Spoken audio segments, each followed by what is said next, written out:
Okay, welcome to Black Belt Interviews. This is me, Master David Hodson. I'm absolutely delighted to be joined today by Grandmaster Kenny Walton of the Taekwondo Association of Great Britain. Good morning, sir. Morning, how are you? Very good, thank you. So Okay. great to be speaking to you. I was very fortunate to go up to Manchester University just over a year ago, I think, and yourself and a number of people were on a panel there, uh, Yeah, taking questions from the students and everything. That was very it was very insightful. interesting, wasn't it? It Yeah, was very interesting. Uh, the people on stage. It was an evening with the different sections of Taekwondo, yeah, and I thought it was very good. It's something I've talked about doing before, like an evening with, like you see on TV, etc., yeah, etc. And yeah, I've done evening with Ricky Hatton or Frank yeah. Bruno, or you know what I mean. So I think they're very enlightening for people. Also, it lets us know that we're just like them. We're just Just human, regular two, people. Yeah, yeah, blokes. Yeah, we are. You know yeah. what I mean? We are. There's nothing. Yeah, we're special in Taekwondo, but going down the street, we're just blokes, women, okay, whatever it may be. So no, it was interesting. I did say, I wish you'd come and say hello then, Yeah. and then you put a physical, okay, to you. But now Yeah. we're here, so yeah, a little bit more information, okay. So, where do you want to start? At the beginning? Yeah, that'd be wonderful to find out how it all kicked off for you. Okay. 19. I'm in the north, okay, up north, Yeah. okay. So it's always been up north before Game of Thrones, okay. Started calling it. So I live in a little village called Thorn, which is near Doncaster, and the instructor who was in that area is Tony Quigley.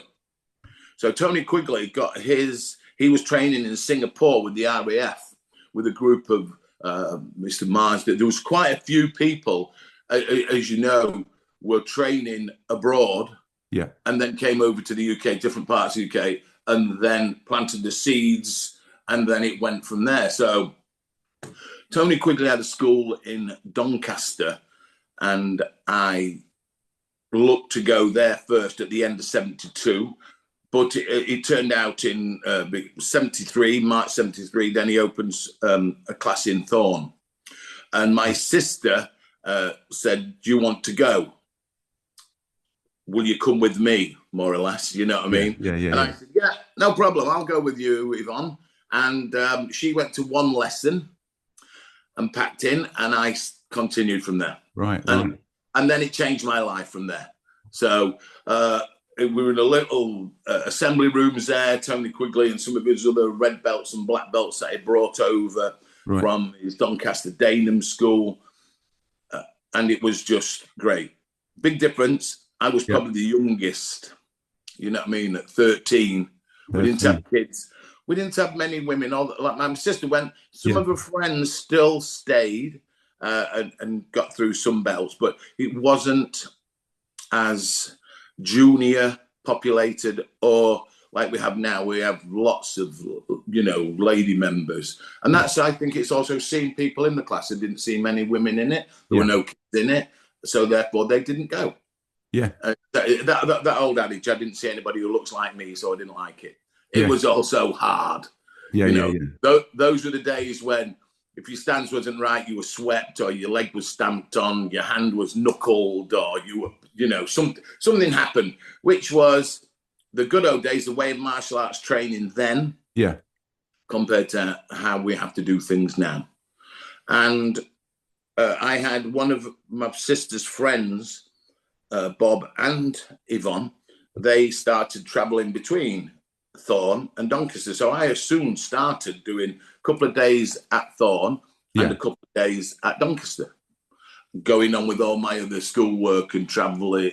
I mean, my school isn't in my village. It was a Catholic school out, okay, towards Selby. So there was lots of traveling and everything else, and things that we were sports and everything else that we were doing. Yeah. But they still picked me up and took me to the classes, and I also helped them, okay, because I was enthusiastic. Therefore, kind of fed off each other. And Tony was a very good instructor. It's hard to say old school because we didn't know what old school Yeah. was. It was just, he was a good martial arts instructor. Had a great tone, had a great way, made you feel good. And as I went through the grades, things were different then. You could double grade and triple grade and things like that. And I didn't know about it, and there was no peer pressure from mummy or daddy, because they never went to watch me or anything, you know. And my results were the results of what Masariki Ha saw, and I ended up starting in 73, taking black belt in 75. Although at that age, he gave me a probationary pass after going up to Scotland and doing the usual 3-day course and everything else. Yeah. And having to do a couple of things. And then I got my certificate probably 6 months later. Yeah. But like I say, things were different. I was also taking the class for Tony as well when I was, like a red belt, being, a kid, but quite confident in the way I talk to people and everything else. So it was good. And working at the Thorn, working at the Doncaster, but doing other things as well. And then I started opening, once I got black belt, I started opening schools. Wow. So I had schools around the West and South Yorkshire. Yeah. And then it came to a point where Tony, who, because of his overseas contacts, Fred Lee was one who came, and Tony said, I'm going to leave. I'm going to go and I'm going to join the BTA. He's going to make the BTA. He's going to become WTF. And at that point, I was getting into competition. Okay, yeah. I'd been noticed. I'll tell you a little story about my first competition. And I said, I'm not going. I'm going to stay. I'm going to stay here. I'm going to stay with the UKTA. I understand where you are and everything, and there was never animosity with anything like that with Tony and I, and so that was it. Just going back to the story I was going to say about I was getting into training when I was a red belt, so I would have only been 14 and a half. I did a competition in near Newcastle, Newton Aycliffe, and you didn't have all those split juniors and cadets and everything else. You were in with the blokes, and that was it. And I think they had to get a bucket of water to put the scorecard in, because the guy I was sparring beat me with that many points that kept having to turn it. It was that fast, okay? You know what I mean? So it was a learning curve, you know what I mean? And it was something, no matter what I do, I always try to look at things that, what we say now is what was good, what could be better. You'd be saying, yeah, he caught me with this, he caught me with that, you know what I mean? And we never had much competition as such. So, right, I've got to go, I've got to work on this. And then I went to see also a competition up in Pontefract, in the town hall in Pontefract, where there was big hitters came, and I think Dave and Bob were there, Albert Maloney, lots of different people. And it was just so interesting. Oh, yeah, I like this. And Mick Fanthorpe as well was there as well. He was one of Tony's students, and he was in another part of Doncaster. And so therefore I was staying, I was running my own classes. I had different people, lots of different people, okay, lots of different students. But I was training then under Mick Fanthorpe. Again, another super guy, rest his soul. Unfortunately, during COVID, he passed away, and we didn't get to give him the respect that he needed. Again, another guy who's touched lots of lives, created lots of black belts, and given us the joy of Taekwondo, which he had. But again, another, hours didn't last an hour with badminton either side of you or whatever. There were an hour and a half, 2-hour classes, and you sat in your stance while they wandered around, and you dare not move and everything. And again, super sparrer, patterns, breaker, which is what I love about Taekwondo. It might be sparring, but I always and later on you will talk about doing open forms and breaking and special techniques and all that kind of stuff. But he again was another very good martial artist. So moving on from training in them, Mick became the national coach when Bob Howe went to work away. and he took a team to Oklahoma. I think we had to do some competition down in Cardiff Castle. And there's quite a few, good people there. And we ended up going to the second World Championships in Oklahoma, which was in 1978, again, which was very interesting. Big team, men and women's team. And in that competition, okay, I'd had some successes earlier, and I managed to get I'd beat Don James, who the UK fought Canada in the preliminary rounds, and we lost. I was the only one to win, and I beat the guy called Don James, who was world champion from the first World Championship.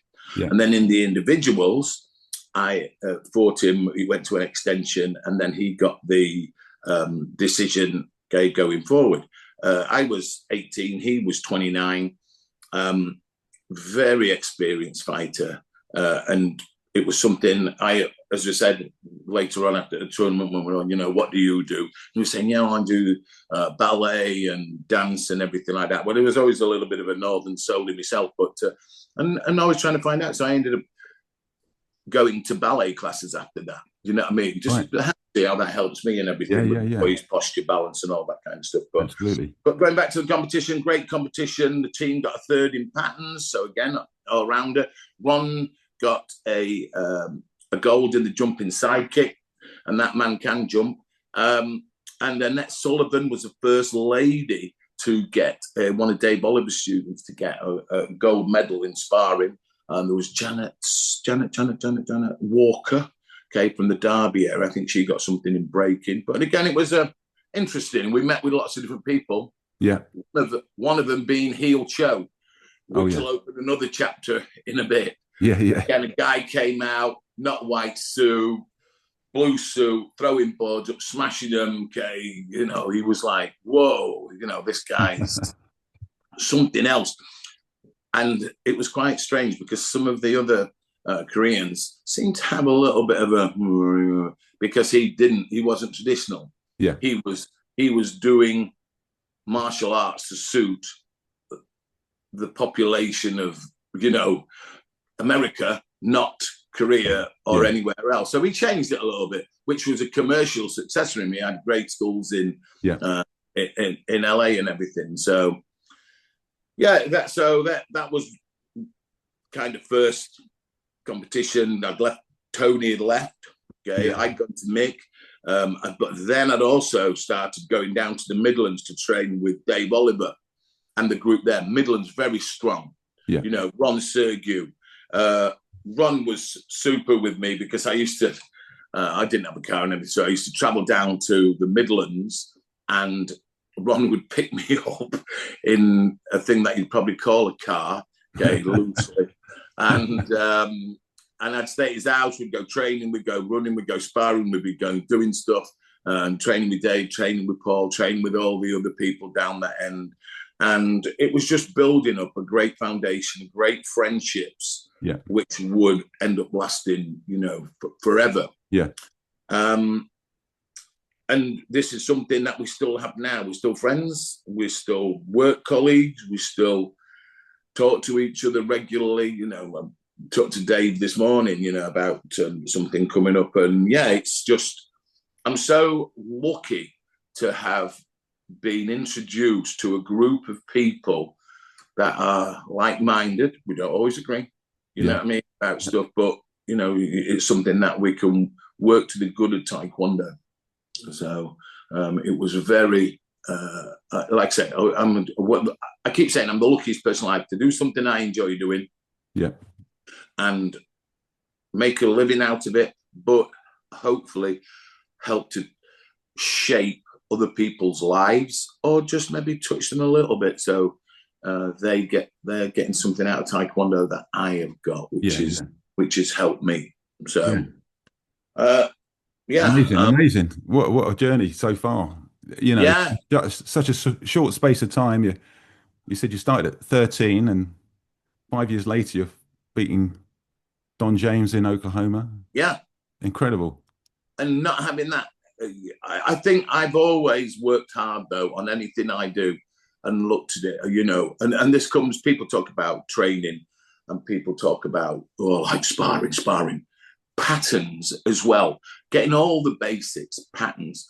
Taekwondo is so unique in a way because it works right side, left side all the time. And I always say, my squads, whether it be in England or a GB or just in my own class, you've got to be as good on your favored as you are, you're not favored.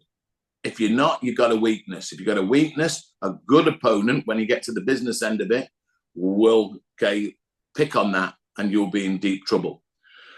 But going back to having that basics, doing the patterns, doing right side, doing left side, it's just so good for the brain as well, especially these days for the kids who need that cognitive shaping, and it's good practice because it's a set sequence. It's low block left punch, right round block punch, you know what I mean? So it's just so good, and it just helps with everything. And being the fitter you are, then the more you can put in. Another adage is, if you train average, you'll be average. There ain't no Taekwondo fairy. Yeah. You know what I mean? I'll go for a run tomorrow. Tomorrow never comes. You know what I mean? You got to go and you got to run. You got to do it hard. Yeah. And for me, it was always a case of, if you and I are running and you're better than me, I am going to chase you down. I'm going to chase you down, whatever it may be. And if I can get in front of you so you can see the soles of my shoes, that's what I want you to look at. Wow. You know what I mean? Yeah. Just that kind of thing. And it's probably the same when whether you're playing darts, dominoes, quizzes or whatever it means. You want to try your best. No, I have to beat everybody, but you're trying your best. So to me, is just a big keen. You must be training all your fitness. You must be working both sides and get that balance of pattern sparring. And if you can do all that, why not punch and kick a board as well? Yeah. It's just the old school Taekwondo. To me, the old school Taekwondo is best. To me, I think some people aren't benefiting enough because they don't go into, I don't like patterns. Yeah. I know. Why don't you like patterns? Why? You know what I mean? It's like, what's wrong with it? Yeah. It will help you. But anyway, that's just me, and it's just one of those things. So, well, no, I think it's great to hear from you, sir. With obviously your background, your success, and so on, to hear the sort of things that you're saying, for anyone listening in, can pick up on that. About the training and the embracing all of Taekwondo, not just specialising. Completely. Yeah. But the other big thing is, you're calling me sir. Get ready. We've been respectful and courteous. Even gradings I've just go to and doing the black belt sessions that we do before our national April and October black belts. I'll go in and I talk to even the white belts, and we're saying, sir, and we bow. I said, I aren't Sir Kenny Walton, but we're using that respect, because respect works both ways. If courtesy, if the world had a little bit more of it, like you, I might have said to you, people don't go to Taekwondo for geopolitical things. They go because it's near their class. It's something they want to have a go at. It's affordable. And when I go, I can mix with people. Yeah. We don't have that. In the old days, we used to have a really big cross of ethnic groups in the class, especially where I teach in where certain areas in Bradford and in Thorne and in Scunthorpe. Yeah. We don't see it as much now. And we want people, we do it.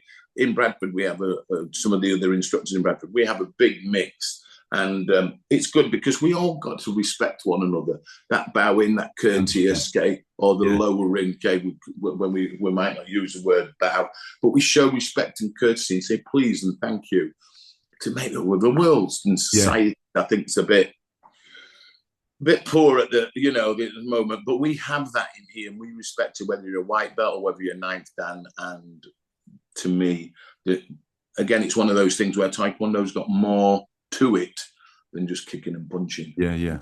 It's just one of those things. So age 13, when you turned up, what kind of condition were you in then?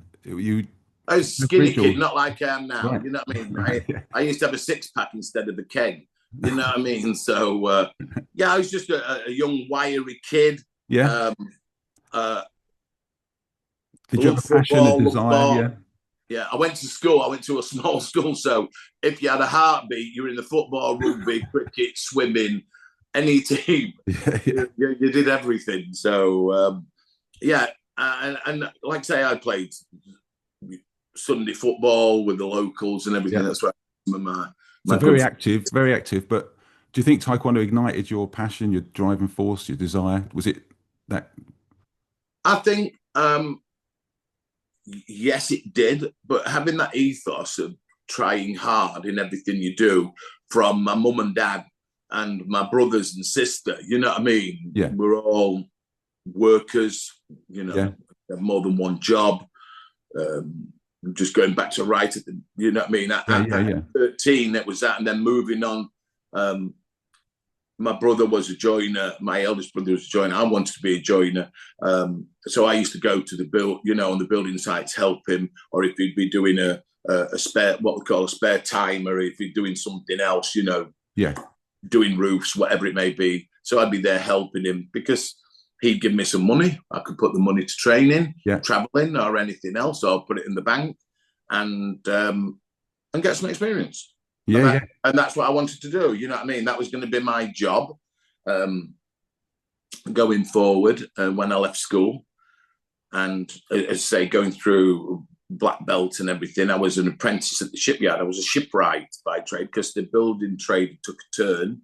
Yeah. And so therefore they weren't taking on. So where I lived, the village thorn had a canal and they used to build narrow boats or fishery protection vessels. It was quite strange. They used to build something like you'd see on a, you know, like you see, like a U-boat, and Yeah. we'd build it upside down, cut it in bits, take it to our sister yard in Hull, weld it back together again, then bring it back to a place called Goole, okay, and refit it. And it was kind of a long, drawn-out process, but it worked for it. But it was very interesting, Yeah. the job that we did, but it was that ethos. Okay, I used to run to work. My club, one of my clubs later on, was just across the way from the shipyard, or I'd be running or biking, and go out with my friend Dave. He'd come and knock me up in the morning as he came back from the pit at 6:30 in the morning. He'd get up and we'd go out running, or he'd get on his bike. No, he'd get on his bike because he wasn't, you know, he'd just done the 12-hour or something like that.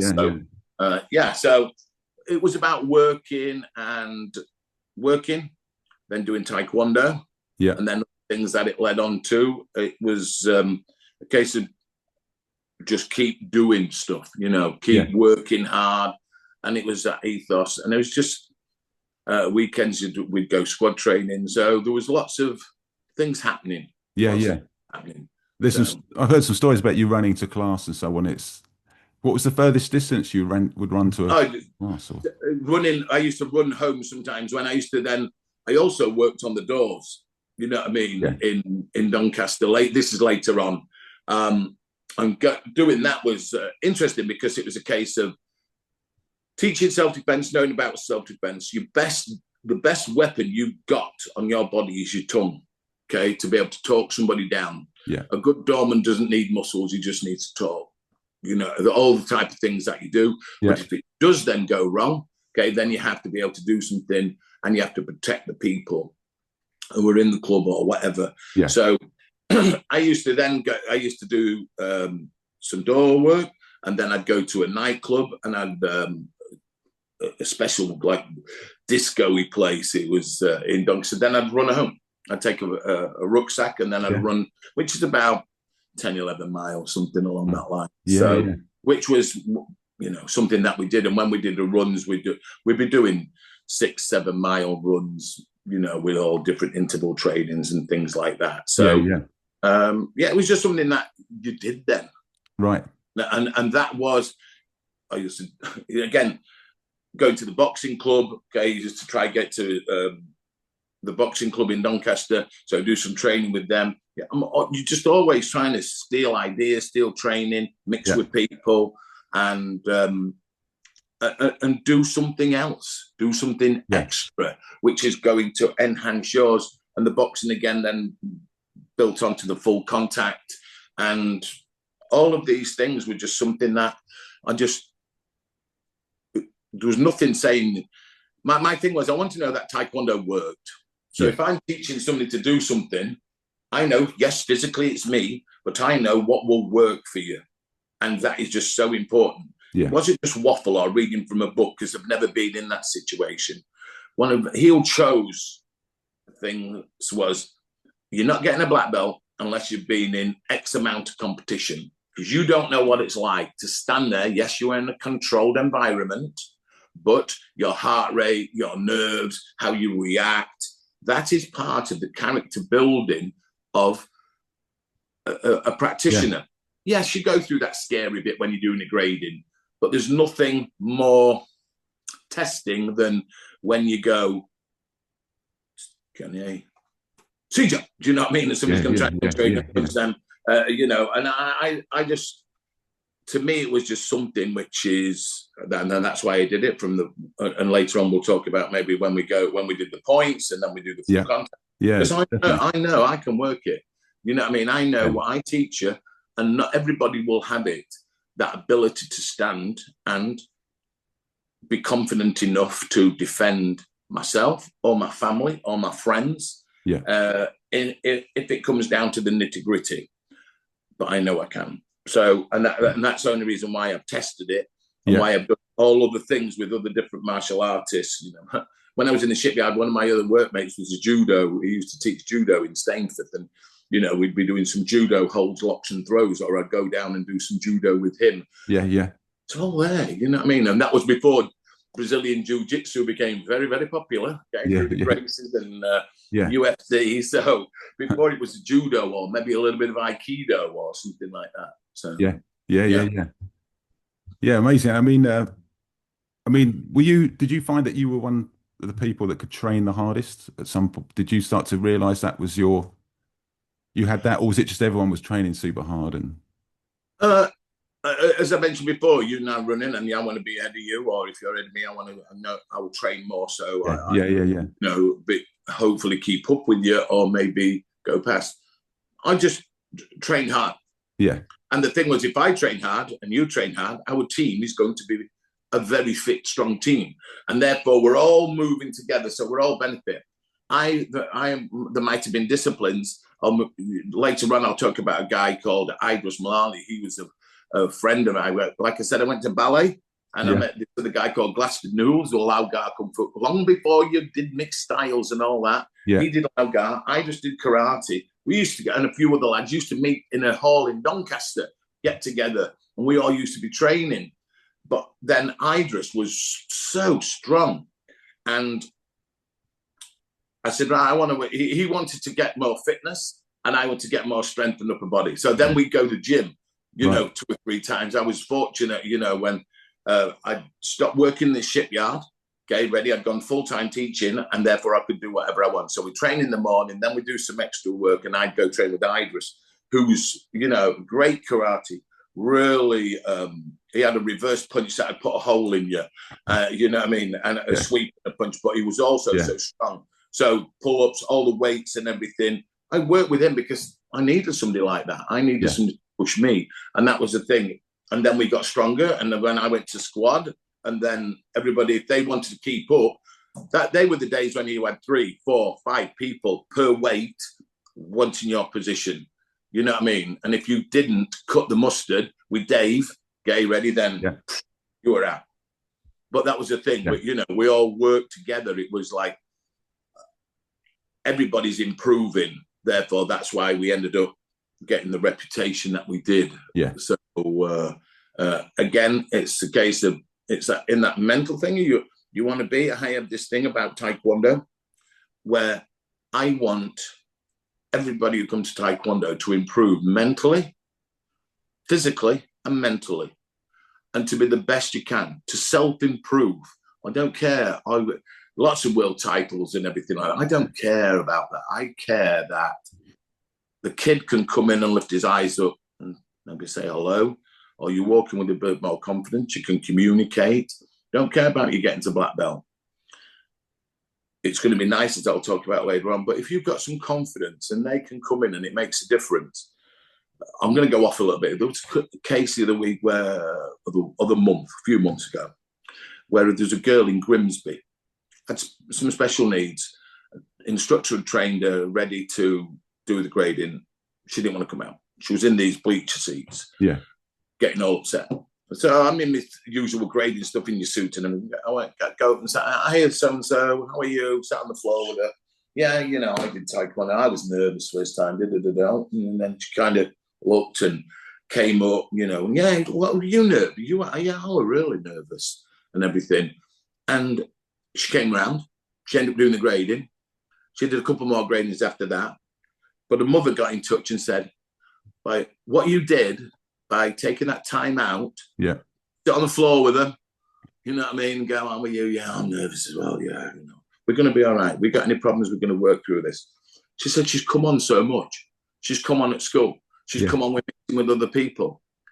That is a world champion kind of success for me, because she couldn't do that. She was so frightened and everything else. And if that helps them, to me, it's all about self-improvement. If they get a black belt, the best thing for me, I've won lots of things. The best thing to me is when you tie a black belt around somebody's waist. Tony Quigley did it to me. Okay, he tied his belt around me when I passed my black belt. And the feeling to me is better than anything. And that achievement that they've done, getting to green, blue, red is great. You've achieved so much. People only know generally white and black. Yeah, cool. You're either beginner or you're deadly. Yeah. You know what I mean? So, but for them to achieve that, and I think in some ways they are, they know more theory and have more courtesy and everything than maybe we did when that was promoted in our classes. But that is one of the best things, and you know, it means so much to me as an instructor when they get that. And then I've got 7th, 8th dans. I've got people who come down, like I said about they're improving. I know people who've got to the crossroads where if they didn't do Taekwondo, they went down that one, they'd either be in jail or dead. Yeah. And they took the Taekwondo, and the Taekwondo instructors, the Taekwondo, they're doing what I did.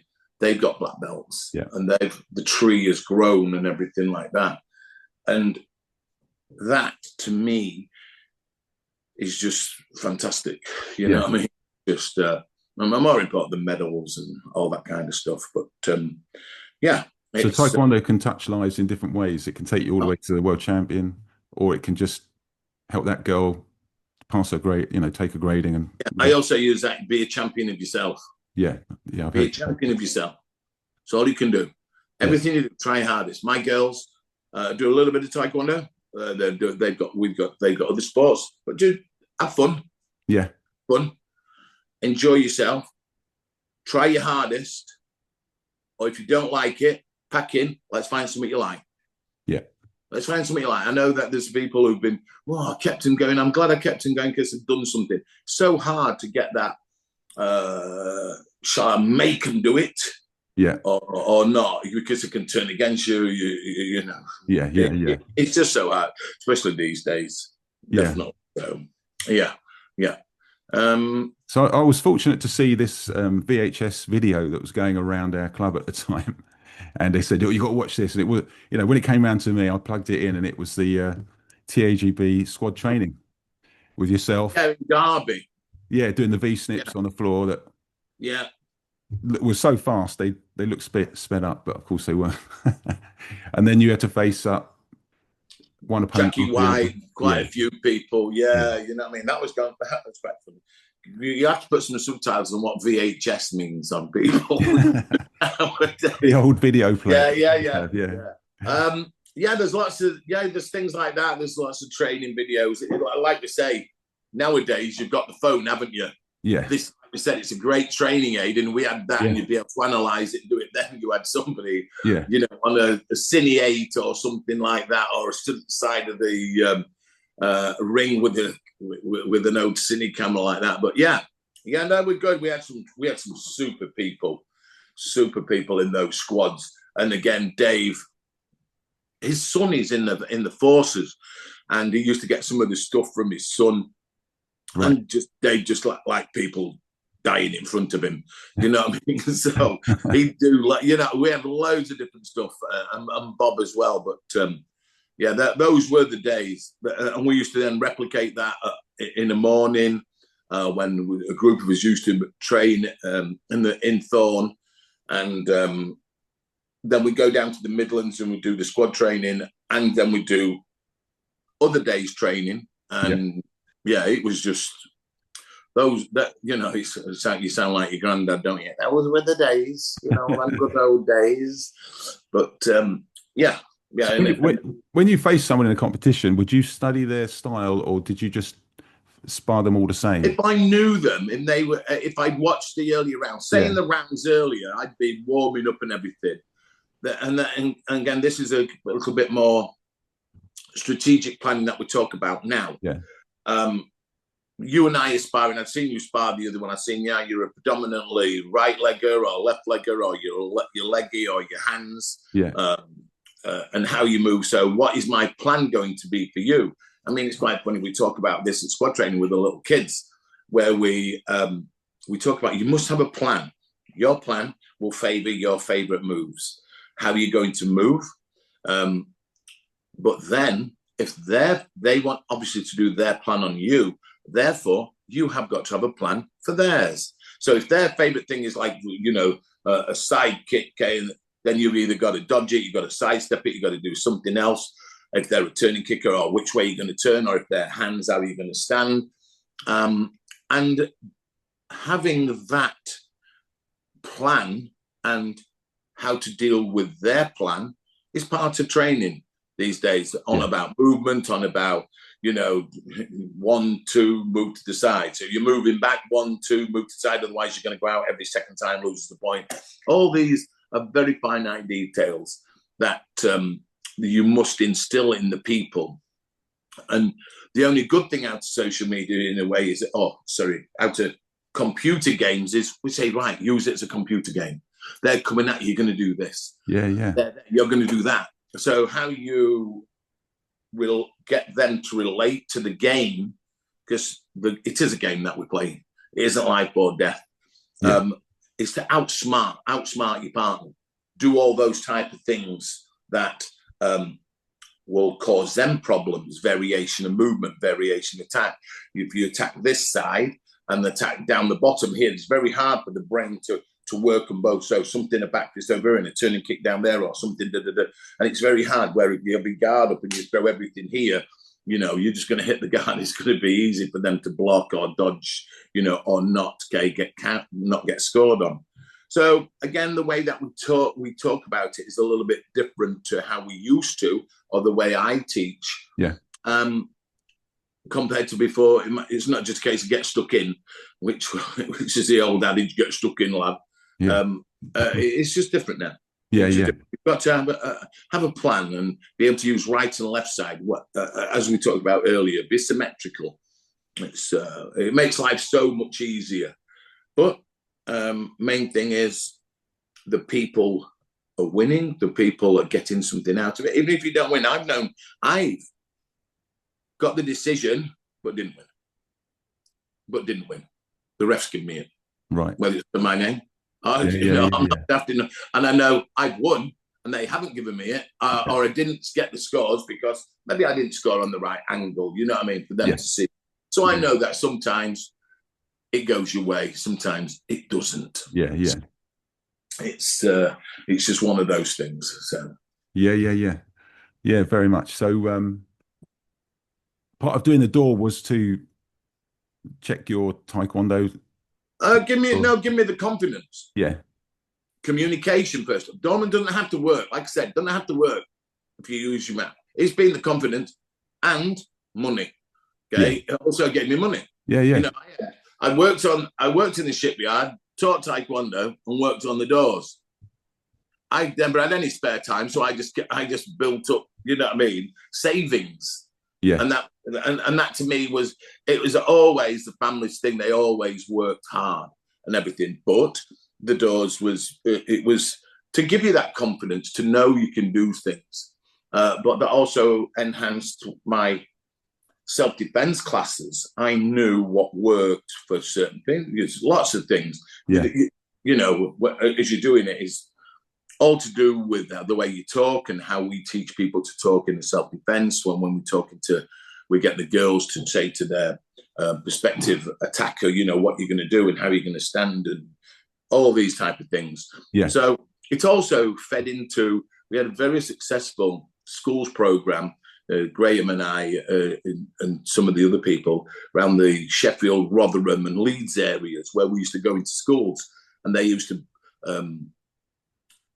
come into the PE classes, and it's quite interesting because they say, I don't know how you're doing it, but we've got girls who don't like PE. They want to come and do your self-defense classes, right. Or you're saying it in a way, and they said normally they'll be skiving off, or there'll be a note, or, you know, and they're all doing it and they're all enjoying it. So we did the things that we did weren't all Taekwondo.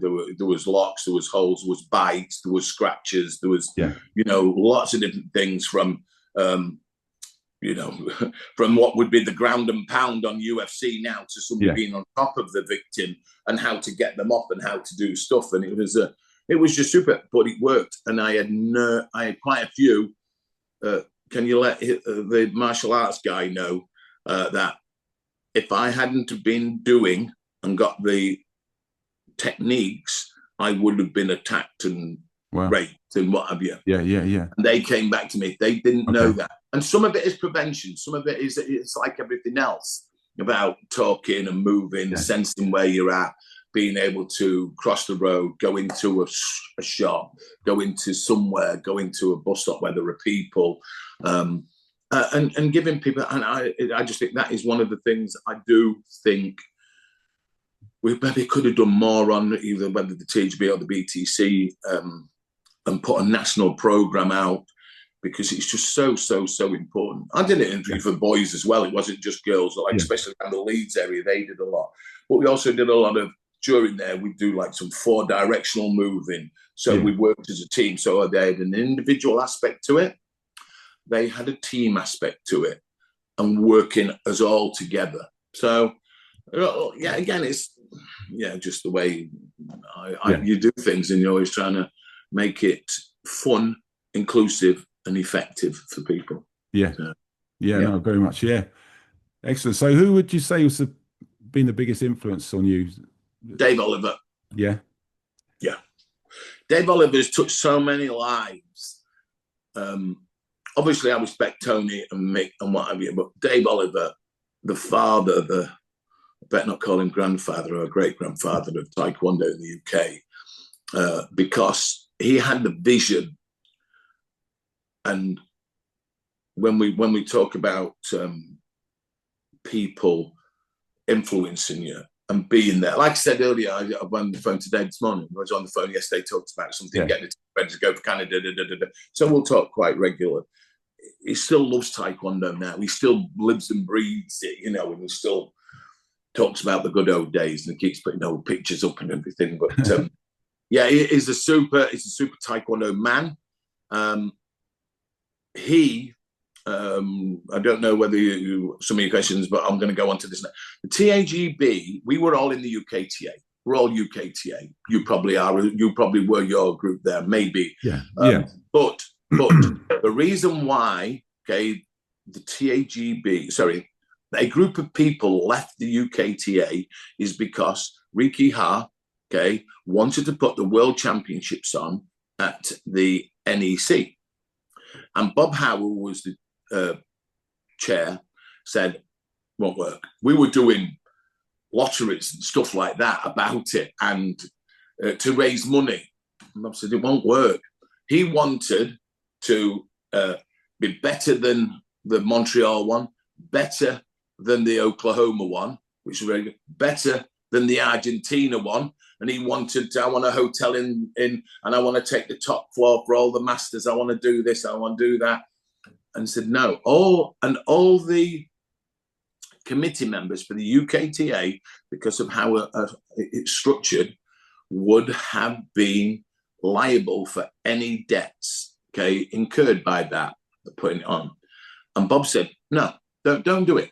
Don't do it. If you do, we're going to leave. You know what I mean? We're going to step away. So there was a chance there to say, no, I won't. But he didn't. So what happened was a few of the committee members, and you know what I mean, we left. We didn't go off behind anybody's back to do something. It was because it was going to become a financial burden, which history tells you it did. So when we'd stepped away, then we had a meeting and went, right, we've got to build an organisation which is good for the instructor. So instructors can become professional. We said, right, we're going to do this organisation. It's going to be for the members. It's going to be, for the instructors. And we're going to make them be able to become professional and teach Taekwondo and make a living. You know, people are scared sometimes to use that word, make a living. It is, you know what I mean? Yeah. But, and we all put our own money in to get it all going and buy suits, buy stationery, buy this, buy that, lay it all out. And that's the reason why. Not because we split away, like people who are misinformed or lying, okay, say. We didn't do that. We would as soon have stayed there and done and made the UKTA as good as it was. They were already, you know, champions, growing and etc. Winning European team, this, that, the other. But it was about that. It wasn't about competition. It was about getting the best out of it, and that's what we did. And therefore the TAGB was formed. You know what I mean? And we did it. There was a meeting on a bus first in the British Championships in Derby, and we said, right, we're going to go. We're going to do this, and then we had meetings in Warwick, and then it grew from there. And each area had a representative, and we just went on from there. And then this is where we go back, because we'd met Heel Cho. We said, right, we're going to get somebody to do our black belt gradings. Although we were all very experienced, and we got Heel Cho to come over. We'd met him and we'd had dealings with him. So we did a few things with Heel Cho. Very good guy, you know what I mean? We went over to his LA tournament, and yeah, we had some great, you know, absolutely super times. But Heel Cho, his discipline, his ethos of training, he was a businessman as well. He brought a businessman over, and then he wanted to do different things. So anyway, we ended up leaving. Okay, we ended up saying, right, now we'll do our own panel. And that's when the TAGB did a black belt panel. So you couldn't have favourites. We had 5 people, 5 grandmasters on it. And because of the belts and because of the way it goes, they are all men. You know what I mean? We have got some on the probably third tier down from that. We have lots of ladies. We have ladies, you know, some masters doing all the calling. So we integrate them. But the 5 people on the panel are, okay, me, Paul, Dave, Mike, and Ron. So 3 of you must pass, and you have no favourites, and we judge everybody the same over the long weekend twice a year. So then Heel Cho, like I say, he was doing our grade. We got lots of stuff off him, lots of ideas. And part of that, actually, Heel Cho, is one of the things I think I mentioned this to you, where some people then left. I had some own black belts get together and say, oh, yeah, you know, we're going to leave. Kenny's got places abroad.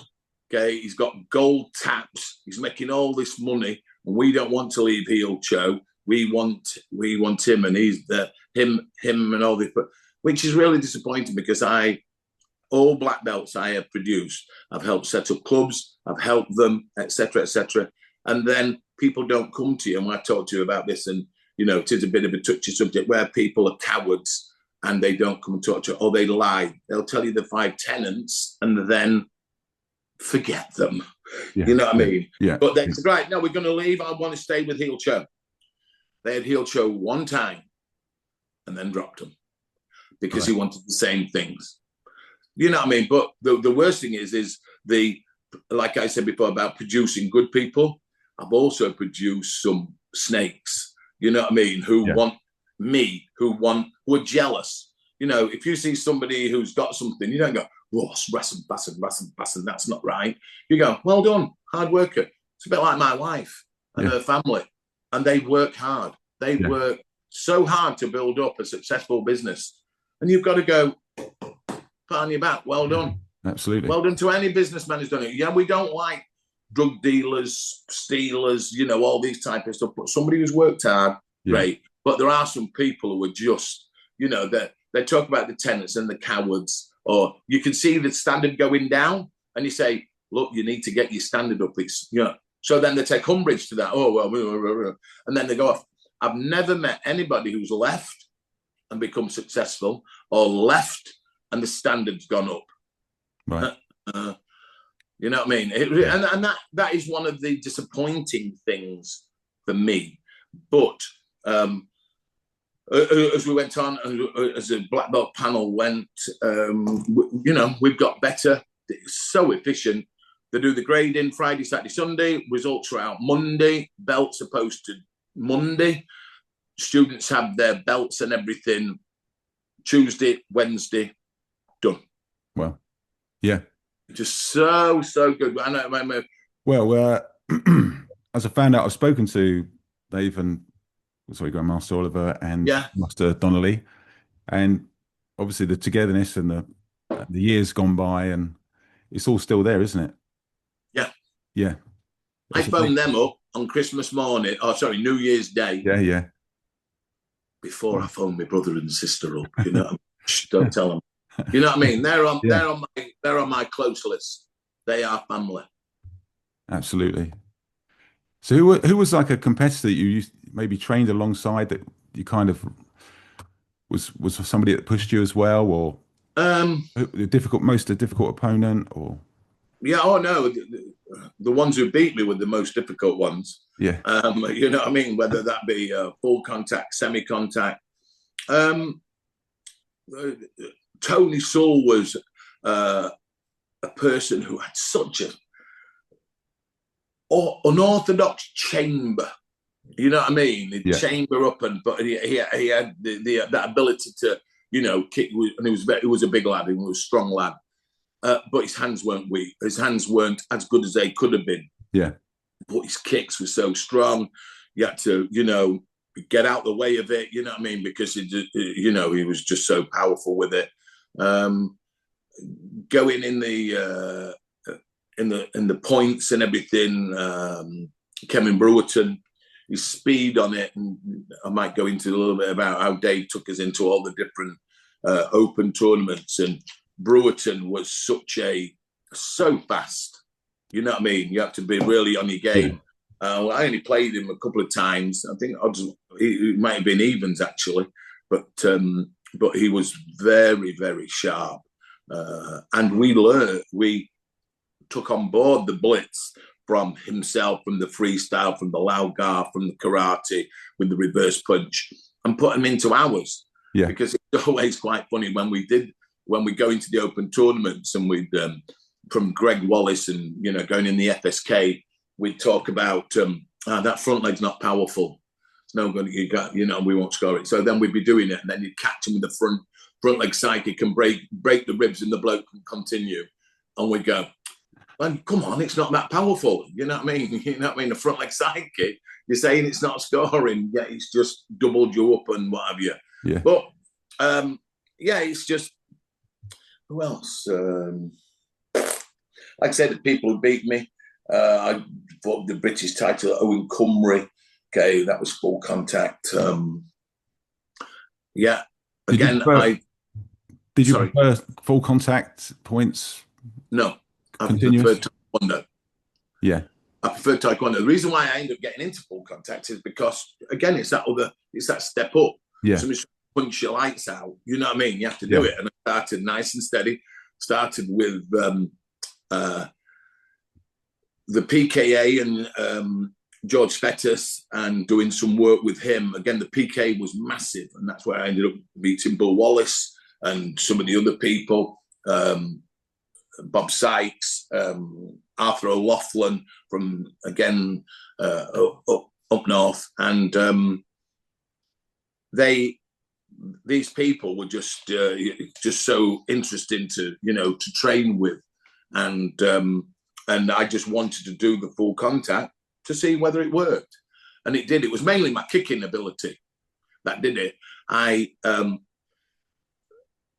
Again, when you get to the business end and the good ones, then I didn't have the head for it. I've got a smashed cheekbone where I got hit in the face with a golf club when I used to do a little bit of golf with my brothers, and I was showing somebody how to do it when I was about 10, and they swung around like a baseball bat and nearly took my eye out, but smashed on my cheek. So when I'm doing full contact, and when you get a bad rub on it, bad hit, it's like sharp bone here. So this eye always had, I'd get a black eye quite easy. But my kicks were always, well, good enough to keep everybody away. And then the hands were average, but you needed to probably be above average, and you need to have a above average chin. And I think mine got more glassified the more I did. So, yeah, but earlier on it was, I was doing all right. I fought in, places, but fought down in Birmingham, Brighton, Yugoslavia, Athens, Argentina. When you're fighting in places like that and you're on your own. Dave wasn't with me on some of these. It was in Argentina, but in Athens, where I was doing another guy from up north, Newcastle area, and I beat the Greek champion down in London or Brighton, and then they asked me to come back for a rematch, and I'd beat him again. But it's like when you're in a hall and nobody's shouting your name, and they're all booing you, and they're all, a big test. You know what I mean? Because like I try to use that as like, that's my your boos give me more. And when I did something in Argentina, which is a show fight. I thought I was doing another exhibition with Bill Wallace, and will you fight him? And will you take would you go down? He was an Argentinian film star. Oh yeah. And so I walked in, the burning the flag and everything, and it's just bit scary. Yeah. Well, no, a lot scary. You know what I mean? And then there was another one in Yugoslavia where Dave and I went, and we went with Major Suzuki, and again another very interesting guy from karate, but then looked at other things. He did Magendo, and he had a super team, very talented fighters, and Mackenzie and some of the others. We ended up doing one of the big team event Dave used to organise in Leamington Spa, and I'm in the ring, and it's like this guy come out. I'm like facing Dave, and Dave's looking over my shoulder, and then he goes like that. He goes, his face kind of dropped, and then he like tapped me and went, and he looked, this bloke said, he looked like he'd been carved out of stone and everything. And anyway, I was hitting him with everything, absolutely everything. I'm doing all right, and then he caught me with one, and then I got up, and then Dave ended up throwing the towel in. Then I'm in the changing rooms, and I'm in the shower, in the cold shower, sat on the floor with my gloves on. I'm going, what are you doing, Dave? I'm not been on yet. He's going, Kenny, you've been on. Really? I said, no, I'm being all right. Come on, you know what I mean? He said, no, Kenny. I think that's where the brain damage started, actually. But but it was like one of those things. It was a test. It was interesting. You know what I mean? Yeah, yeah. If they just counted the first 2 rounds, I would have been all right. Or wow. And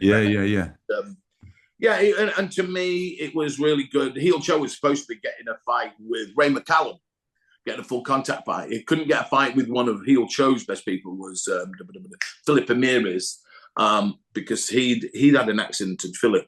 But again, he was going to try and get something with, and that would have been something else. You know what I mean? So we fought some of the Americans in the Geeko World Champs. But again, big tests, learning, always learn from it. Always learn from some, win, lose, draw, we learn from it. Mine was keep your guard up, chin down. So, interesting. But you're putting yourself about, you're not picking and choosing, you're facing whoever's coming your way, you face them. And not a problem. That's it. And that used to be, you know, there's the old saying, you know, the Martini people, and that was the team as well, you know, anytime, any place. Yeah. So, yeah, and the other thing that Dave did, I'm just going to plug this in. Dave took the team. Now we bumped into some great people. Tim Ward was one. He helped do the Geeko World Championships. Jeff Roth, Roy Jesser, again, another guy did Martial Arts Still Illustrated, who did the Clash of the Titans, which were, again, a super event. You know what I mean? All the other people we mentioned, George Fettes, Mike Haig, and Bob Sykes, you know what I mean? From, you know, he's got good martial arts credits and he's done full contact. I could talk, you know, we did a thing where, who was it, the people? Something like Madness, who they wanted us to do this full contact fight. And they had like a boxing ring, but in the boxing ring, they had people who were on like a tennis umpire. They were up on in the corners with stuff. And us fighting, we had like gladiator stuff on. We had gloves, you know what I mean? Black shorts on, shin and black pads. And I was fighting with Cash Gill. There was Arthur O'Loughlin there. There was Bob Syke. We're doing like a, you know, full contact exhibition, but they wanted them to see how this worked. This was before UFC and everything. We never went to film, just training in London and everything. I don't know where the footage is. Bob might have it, but yeah, it was very, very interesting. But Dave, again, used to take a group of us, minibuses around Europe. So we'd go to the Dutch Open, the German Open, the Swiss Open, and we'd go and fight. No refs. No refs. So yeah, every time you fought, you had to double your win because you weren't, you know, if there was any chance of a halfway decision, it'd go to the homeboy, generally. But you had to be really good. And again, winning, you know, and placing all over all the lads and everything. But we had some great team building stuff. There was another guy in Ireland, name's losing me now. But again, fighting in the National Stadium there against a kickboxing and karate. Again, just putting ourselves out. We go and fight anybody. But again, it's getting that experience and then moving on to the Clash of the Titans, which I don't know if you ever had a chance to do that. But the Clash of the Titans was freestyle, karate, and Laugar. And we won it quite a few times, but there was some very strange, you know, people rolling around fine. Mikey Lambert, you know, I remember when me and Dave were coaching and Mikey's fighting, then he gets up and the bloke's bit him and lifted his shirt up and he's got big bite marks on him and everything like that. It was, you know what I mean? All they needed to do was put some seats up the side. It was the start of the UFC, but it was very interesting. But again, lots of different people, some great teams. And we came up, we were always the good guys. You know what I mean? It was like the bad guys. Some of the freestyle were doing some strange things behind the seats. And then coming onto the mats and everything. But it was, people loved it. Shame, that kind of thing. I know there's some new the combat leagues and stuff like that, but the idea is not to knock them out, it's to be more skill based. Again, so when you're doing something where you have to be, where you can knock them out, I like it. I like UFC. I like certain aspects of it. But when I was looking at doing something, what was the other one? One of the other boxing promoters, doing something where the mat was round and then there was a moat. So you fought in there, then you had to, if you got knocked out, then you had so long to get back in. It's better, you know what I mean? Lots of different things. But yeah, you're just trying to promote, you know, the martial arts. And sometimes I don't want it to just be you're the biggest, toughest. I just want it to be more skilled, you know. 5 points for a jumping kick, you know what I mean? And it's got to be a proper jumping kick, not like a WT touch your hair and you get a 3-pointer or whatever. But So, you can still see some of those Clash of Titans, I think, on YouTube and so on. Bit grainy film, but definitely get the sense of the atmosphere. There's loads of people around the ring, isn't there? The atmosphere, very noisy and most of them were just down the road from me because I live in a place called Brighouse, and I passed, actually knocked the hall down,